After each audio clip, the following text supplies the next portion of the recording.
തലസ്ഥാനത്തെ 2 റെയിൽവേ സ്റ്റേഷനുകളുടെ പേര് മാറ്റുകയാണ്.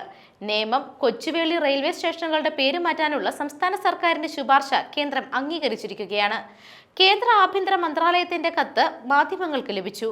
നേമം ഇനി തിരുവനന്തപുരം സൗത്ത് എന്നും കൊച്ചുവേളി ഇനി തിരുവനന്തപുരം നോർത്ത് എന്നുമാണ് അറിയപ്പെടുക. പേരുമാറ്റത്തിലൂടെ സ്റ്റേഷനുകളുടെ മുഖച്ഛായ തന്നെ മാറ്റാനാണ് സംസ്ഥാന സർക്കാരിന്റെ നീക്കം. തിരുവനന്തപുരം സെൻട്രൽ കേന്ദ്രീകരിച്ച് സർവീസ് നടത്തുന്ന ട്രെയിനുകളുടെ എണ്ണം പരമാവധി ആയതോടെയാണ് സമീപ സ്റ്റേഷനുകളുടെ വികസനത്തിന് പ്രാധാന്യം നൽകുന്നത്. ഇതിന്റെ ഭാഗമായിട്ടാണ് പേരുമാറ്റവും. കൊച്ചുവേളിയിൽ നിന്നും രാജ്യത്തെ പ്രധാന നഗരങ്ങളിലേക്ക് തിരിച്ചും നിലവിൽ ഒരുപാട് ദീർഘദൂര ട്രെയിനുകളുണ്ട്. പക്ഷേ മറ്റു പല സംസ്ഥാനങ്ങളിൽ നിന്ന് എത്തുന്നവർക്ക് ഈ സ്റ്റേഷൻ പരിചിതമല്ല.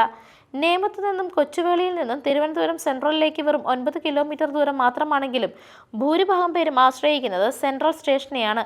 തിരുവനന്തപുരം എന്ന പേര് ബ്രാൻഡ് ചെയ്ത് സമീപ സ്റ്റേഷനുകൾ കൂടി നവീകരിക്കുന്നതോടെ യാത്രക്കാരുടെ എണ്ണം കൂടുമെന്നാണ് പ്രതീക്ഷ. ഒപ്പം കൂടുതൽ ട്രെയിനുകൾ എത്തുമെന്നും കരുതുന്നു. News desk മെഗ്നവിഷൻ.